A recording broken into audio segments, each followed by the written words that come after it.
Kalau menurut saya sebenarnya MBG itu kan intinya bagaimana pemerintah bisa memberi makan, ngasih makan kepada anak-anak didik, pada siswa sekolah, mulai dari TK, PAUD, SD, SMP, SMA, kan ya. Setiap hari pada jam makan siang. Intinya kan itu, iya. Bagaimana mereka bisa disuplai makanan gratis yang bergizi. Bergizi. Intinya kan itu, sesimpel itu.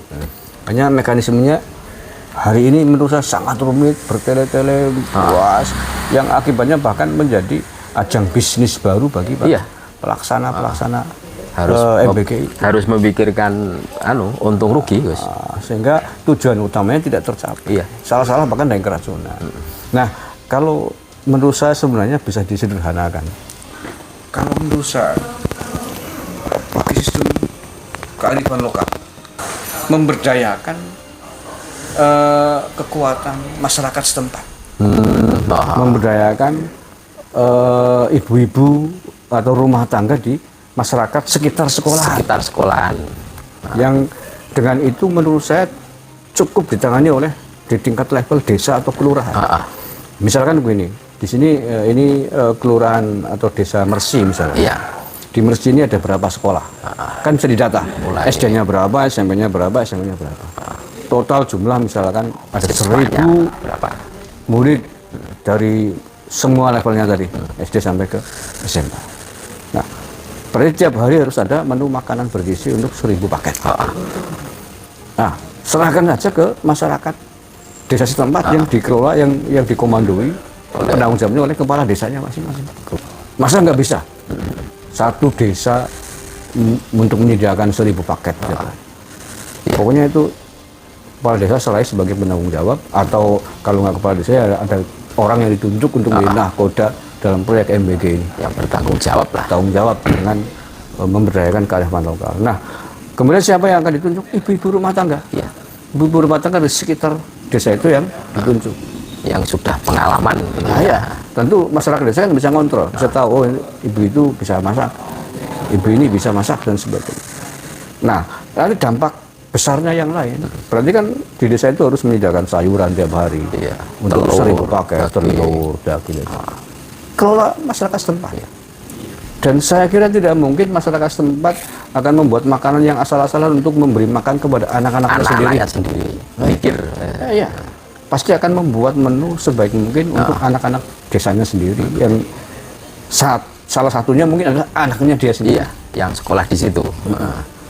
Dan masyarakat desa untuk berpikir itu saya kira hal sepele, itu kecil sekali. Apalagi yang tradisi Nahdien. Iya, muslimat, ibu-ibu biasa muslimat, ada maulid Nabi, ada rajaban, dan ada selamatan, biasa membuat menu makanan untuk 1.000 orang, 2.000 orang dalam satu malam, itu biasa terus ya. Dan tidak pernah ada kasus-kasus yang keracunan dan sebagainya.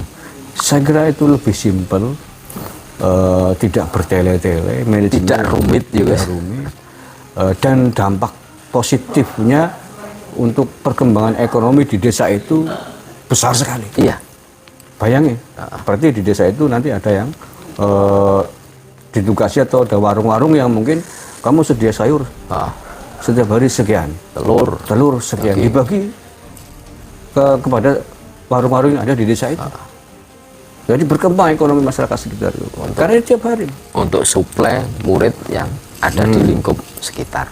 Saya kira kalau sistem itu diterapkan, itu akan disambut dengan sangat sukacita, dengan gegap gempita, dengan senang hati oleh warga masyarakat di kelurahan atau di desa-desa tersebut. Iya. Karena otomatis akan membukakan peluang pekerjaan yang luar biasa. Membuka lowongan pekerjaan masyarakat desa. Daripada hari ini diproyekkan, yang kerja bukan masyarakat setempat. Iya. Gak tahu orang mana, masyarakat desa nggak merasakan dampak atau nggak merasakan sisi positifnya sama sekali. Jadi, sekali lagi menurut saya itu lebih mengena. Masyarakat kembalikan ke masyarakat setempat sesuai dengan kearifan lokal desa masing-masing. 70% masyarakat Indonesia adalah masyarakat menengah ke bawah. Yang saya kira bukan hal yang sulit, bukan hal asing masyarakat desa untuk membuat menu makanan seperti itu. Yang maksudnya tidak berbahaya. Tidak berbahaya.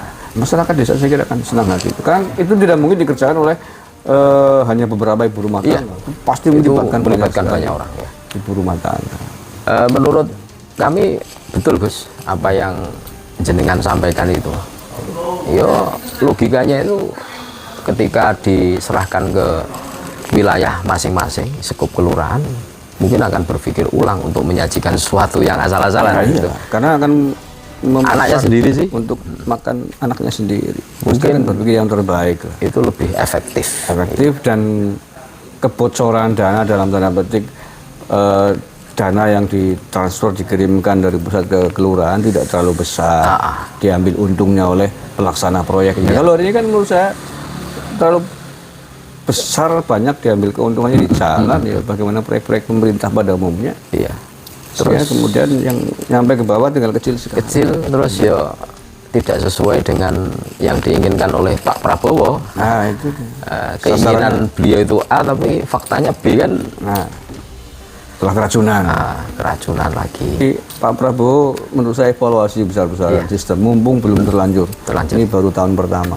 Dan usul saya Pak Presiden kembalikan ke masyarakat setempat untuk pemenuhan pengadaan MPK ini.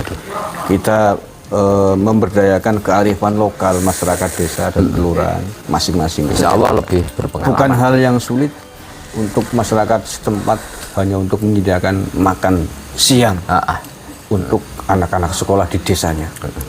Yang jumlahnya saya kira tidak nyampe puluhan ribu satu desa. Iya. Nggak nyampe. Paling satu desa ya mungkin paling banyak 1.000 lah. 1.000 ya. Dari total semuanya. Gus. Dari setiap sekolahnya.